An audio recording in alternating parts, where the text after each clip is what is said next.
Sveiki, esu Edvinas Jacka, reklamos agentūros EJ Marketing įkūrėjas.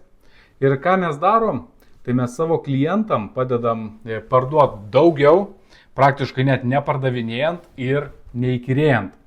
Ir labai daug testavom savo klientų versluose ir noriu pasidalinti su jumis įžvalgom, ką reikėtų daryti, kad parduoti daugiau, neįkyrėjant ir praktiškai net nepardavinėjant. Tai kad būtų įdomiau, štai čia turiu tokią lentelę, klausimus, kuriuos mes video metu su jumis kartu ir užpildysim. Taigi, pradėkime nuo punkto numeris 1. Ir ką mes čia turim? Visuomet pranoksta dirbtinį intelektą, parduodant paslaugą ar prekę. Kas tai yra? O tai yra, žmogus visuomet pranoksta dirbtinį intelektą, parduodant paslaugą ar prekę. Dauguma turbūt nesutiks, nes šiais laikais dirbtinis intelektas, jisai kaip išganimas. Dabar mes patys nieko nebedarom, viską už visus tiesiog padaro dirbtinis intelektas. Dirbtinis intelektas rašo tekstus, dirbtinis intelektas kūrė reklamą, dirbtinis intelektas ką tik nori daro. Bet ar tai yra realybė? Pabandykite atsiminti bent vieną dalyką, kuomet dirbtinis intelektas jums padėjo spręsti kažkokią susidariusią problemą. Aš nekalbu apie situaciją, kuomet jums reikia sužinoti kažkokią informaciją, kada buvo Žalgirio mūšis ar koks tai buvo pirmas Lietuvos prezidentas. Jeigu yra išties problema, jums reikia kažką sužinoti, vertinti, apsvarstyti, ar norint įsigyti kažką nesvarbu. Visuomet, kai bandot paklausti dirbtinio intelekto, jūs gausite tiesiog žodžių kratinį, iš kurio jūs patys turėsit pasidaryti išvadas ir naudos iš to yra nedaug, nebent jūs kažką norite išanalizuoti, kažką palyginti ir taip toliau, arba sužinoti kažkokią informaciją, kurios yra internete. Bet jeigu kalbam apie pardavimus, tai nebejotinai žmogus visuomet pranoksta dirbtinį intelektą. Ir kuo daugiau mes įtraukiam ir į savo klientų reklamas dirbtinio intelekto, tuo rezultatai prastėja. Žmonės, kaip nekeista, mėgsta, kuomet su jais, kaip ir dabar mes bendraujam, kai su jais bendrauja žmonės. Tai kuo daugiau žmogiško faktoriaus, tuo geresnis pardavimas. Taip, dabar mes pakalbėsime apie punktą numeris 2. Paprastumas veikia. Ir ką aš turiu čia omenyje?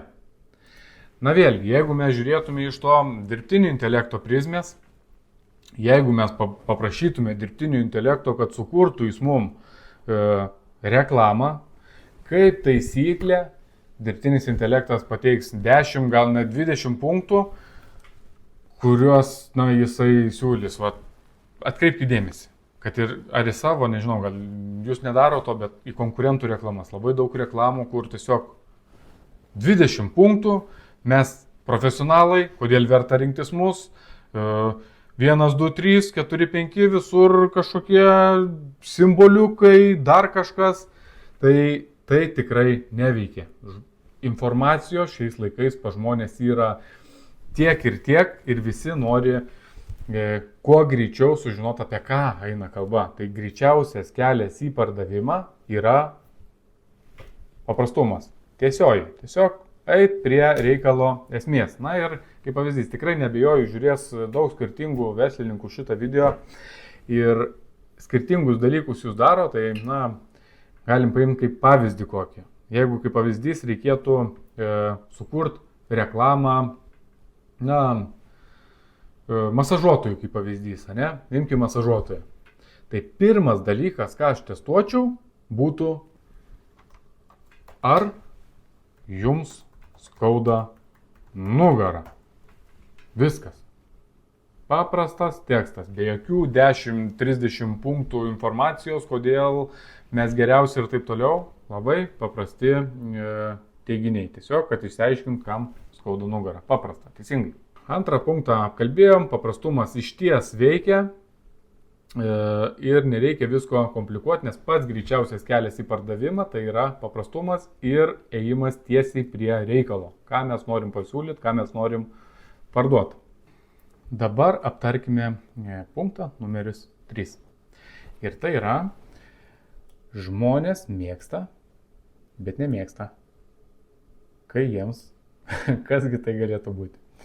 Žmonės mėgsta pirkti, bet nemėgsta, kai jiems pardavinėjama. Paprasta, teisingai ir tikrai net nebejoju, kiekvienas yra susidūręs su situacija, kuomet jiem bando kažką įbrukti. Na, pagalvokit. Ateinat į parduotuvę, nori tiesiog apsižvalgyti, pasivaikščioti, pasižiūrėti ir prie jūsų prišoka iš karto klausimų, bando vesti link kažkokio pardavimo. Tai tikrai iš karto yra atstumimo jausmas ir žmonės labai žiauriai nemėgsta, kai jiem yra bandoma pardavinėti. O būtent tai dabar daro didžioji 90 netgi procentų verslininkų savo Facebook reklamos. Visi bando tiesiog pardavinėti tiesiai šviesiai. Jie yra geriausi, visi turi 20-15 metų patirties. Visus verta rinktis dėl 1, 3 ir 4, nes ko gero visiems arba daugumai yra parašyti tekstai su dirbtiniu intelektu. Ir visi tiesiog bruka savo tą produktą ir įsivaizduokit iš tos pusės, kaip paprastam klientui įvertint, kuris yra tinkamas pardavėjas, jeigu visi šneka praktiškai tą patį. Kaip atskirti? Nu, nežinau, kaip pavyzdys, jeigu paimtume, turim tušinuką, taip? Yra N tušinukų pardavėjų ir jeigu jūs paklaustumėt bet kurio iš jų, ar jūsų tušinukai geri, visi pasakytų patys geriausi. Nu gerai. Kiek jūs ilgai rinkui? Mes belenkiek jau metų rinkui, mes profesionalai, mes tokie. Kodėl verta rinktis mus? Ir visi praktiškai pila kaip žirnius į sieną su ta pačia istorija ir tiesiog tuo pačiu nuobodžiu įtikinėjimu, bet yra kur kas geresnis būdas. Todėl, kad aptarsim gal šiek tiek žemiau šitą klausimą, bet kai žmogui yra pardavinėjama, iš karto čia ir dabar yra atstumiamas tas pardavimas. Bet sutiksit, žmonės mėgsta pirkti. Šiais laikais net yra jau priklausomybės nuo pirkimo. Duok tik tai žmogui pinigų, jis iššluos viską be skrupulo, be jokios abejonės, nes visi mėgsta pirkti, bet nemėgsta, kai jiems pardavinėjama. Na, o dabar aptarkim 4. punktą ir kodėlgi geriausias būdas, ką nors įtikinti, kad galite jiems padėti, na, kaip pavyzdys, įtikinti, kad galite jiems padėti išsirinkti tinkamiausią tušinuką, kaip pavyzdys, ne?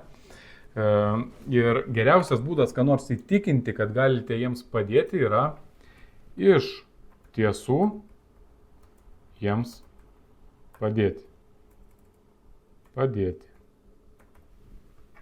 Ir ką aš turiu omeny? Taigi, jeigu kalbant apie tą patį tušinuką, ne, vietoj to, kad jūs sakytumėt, kad jūsų tušinukas yra pats geriausias, ką sako jūsų visi konkurentai, kad jūs esat ekspertas, profesionalas, 25 metus jau esat rinkoj, geriausi tušinukai, geriausios medžiagos ir taip toliau, vietoj to, kad brukti iš karto, jūs padėkit žmogui išsirinkti. Na, kaip pavyzdys, na, tušinukas gal blogas pavyzdys, bet vis tiek yra daug tų tušinukų.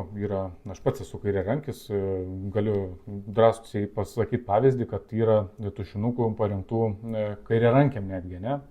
Tai jūs galite pradėti nuo to, kaip tinkamai išsirinkti žmogui tinkamą tušinuką.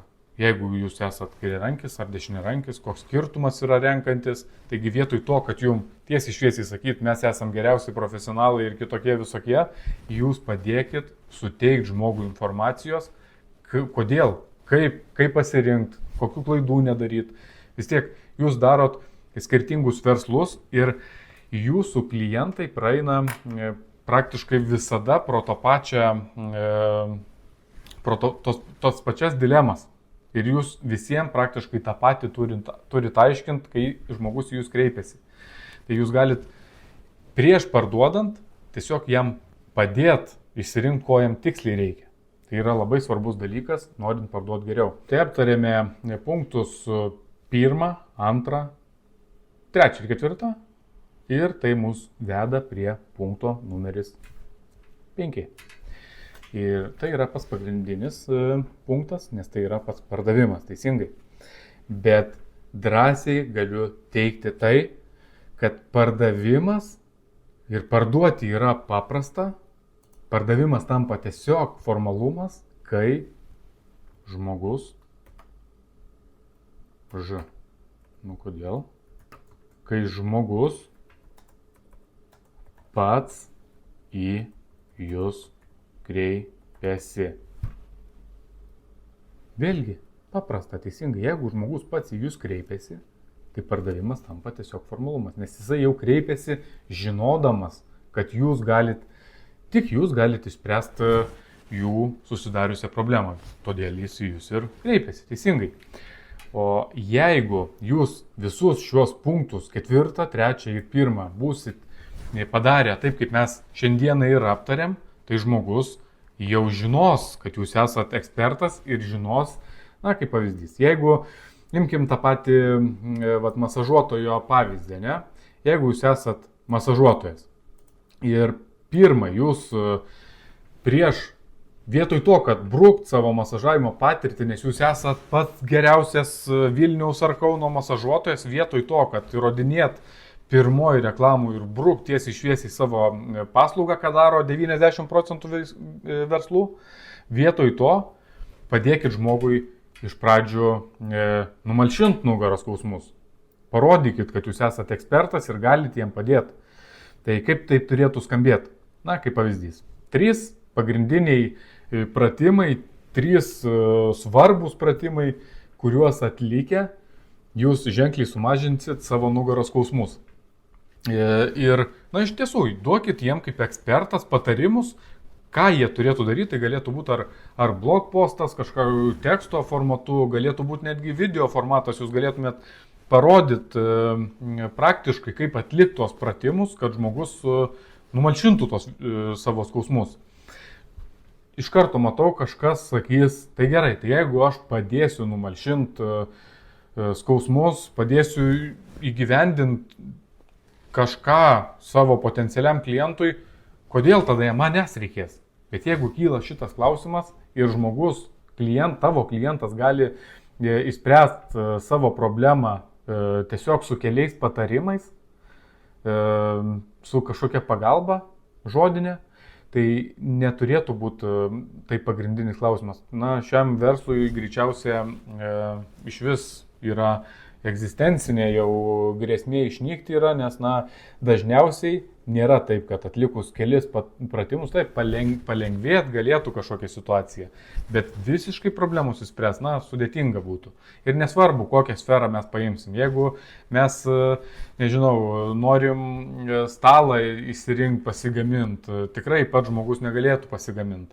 Jeigu kaip pavyzdys yra vairavimo kažkokie instruktoriai, jūs galite duoti patarimus, jūs galite bandyti perteikti, duoti žmogui pagalbą, laikantis teisės, ką reikėtų daryti, kad išlaikyti, bet be jūsų vis tiek jisai negali, vis tiek, o štai duodamas tos patarimus jūs įrodot, kad jūs tiesiog galit jam padėti.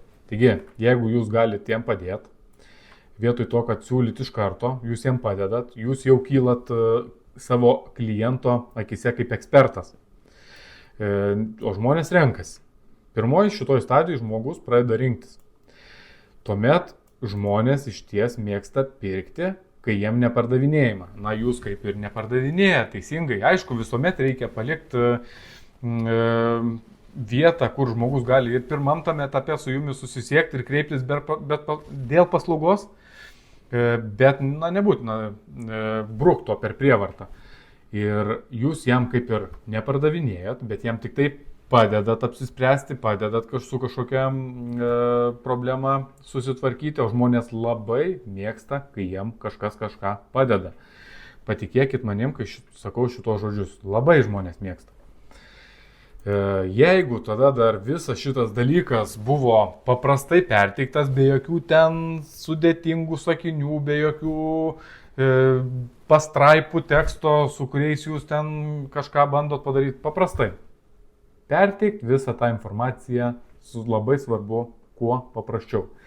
Ir jeigu dar vietoj to, kad jūs įtrauktumėt dirbtinį intelektą į tai, jeigu būtų žmogus, kuris tiesiogiai, va kaip mes dabar tiesiogiai bendraujam, jeigu jūs tiesiogiai bendraujat nuo pat pirmo kontakto su savo potencialiu klientu, tai ženkliai padaugėja šansų, kad tas pardavimas numeris 5 bus pats paprasčiausias ir bus iš vis tik formalumas praktiškai.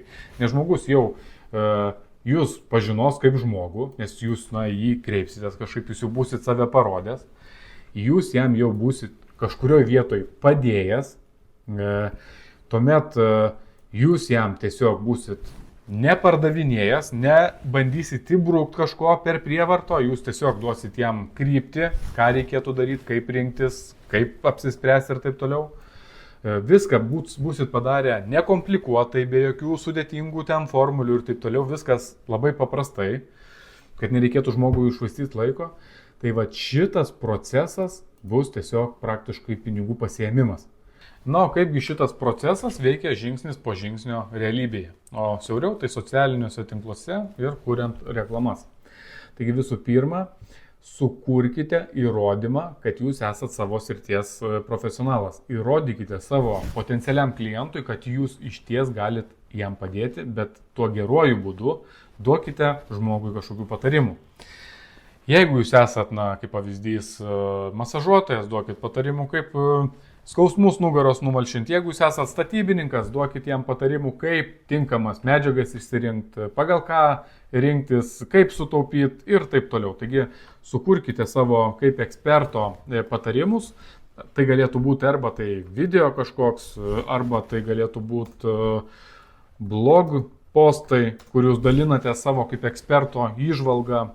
Galėtų būti gidas kažkoks. Na ir šitą informaciją dalinkitės neatskleisdami visko iki galo. Ypač jeigu atskleisdami viską iki galo eliminuosite save iš žaidimo.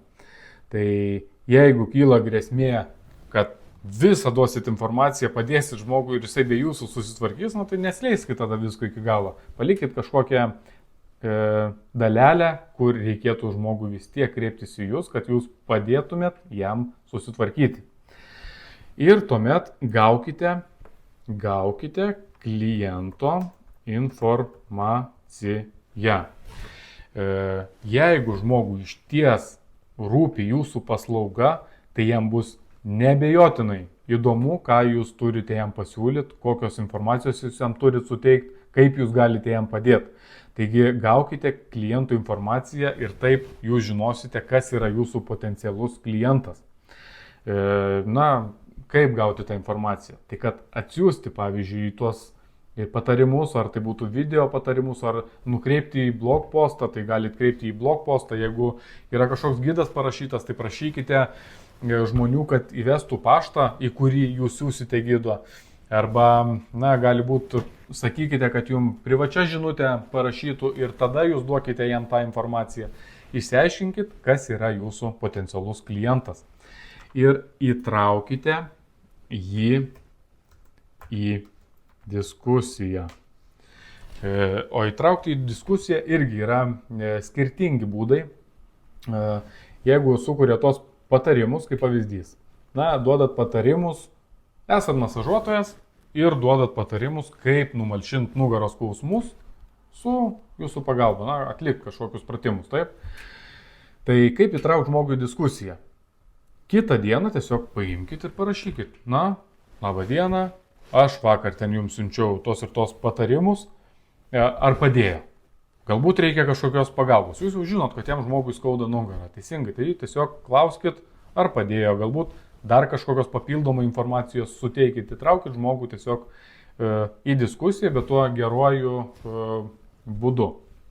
Ir kai įtraukite žmogų į diskusiją, įvertinkite, koks rimtas jisai yra kaip klientas jums. Tai vertinkite jo rimtumą. Nes tikrai yra daug žmonių, kurie kartais net netyčia gal žmogus paspaudžia kažką. Na, įvertinkit, kiek jam aktualu yra tai, ką jūs siūlote, ką galite padėti jam išspręsti. Na ir svarbiausias dalykas iš šių žingsnių, tai visuomet palikite vietos pardavimui. Nuo pat pirmos minutės, nuo pat pirmo patarimo palikite kontaktus, kad, na, palikite ar tai savo numerį, ar tai nurodykite, ką reikėtų žmogui daryti, kad kreiptųsi į jūs, kad galėtumėte jūs padėti jam išspręsti jo problemą. Tai kiekviename iš šių žingsnių pardavinėkite. O pardavinėsite jūs net praktiškai nepardavinėdami, nes, na, tiesiog jūs, jeigu žmogui iš ties reikia čia ir dabar, tai jisai ir kreipsis, bet svarbiausia, kad jūs, na, pasakytumėte jam, kad jis gali jūs kreiptis. Taigi visą šitą procesą nuo pat potencialaus kliento išsiaiškinimo iki pardavimo, bet tuo geruoju būdu, kuomet jūs nebrukat kažkaip per prievartą negrūdat, o geruoju būdu, kuomet jūs padedat žmogui išsirinkti, apsispręsti, įrodot savo kaip profesionalo kompetenciją, tai tas pardavimas taps tiesiog malonumas ir formalumas. Ir tai galima pritaikyti apie tai, ką mes kalbėjom šiandieną kiekviename versle, įskaitant ir tavo. Ir jeigu kils kažkokių klausimų, abejonių, kaip tai įgyvendinti, tai drąsiai rašyk ir padėsiu visą tai tau padaryti. Iki greito.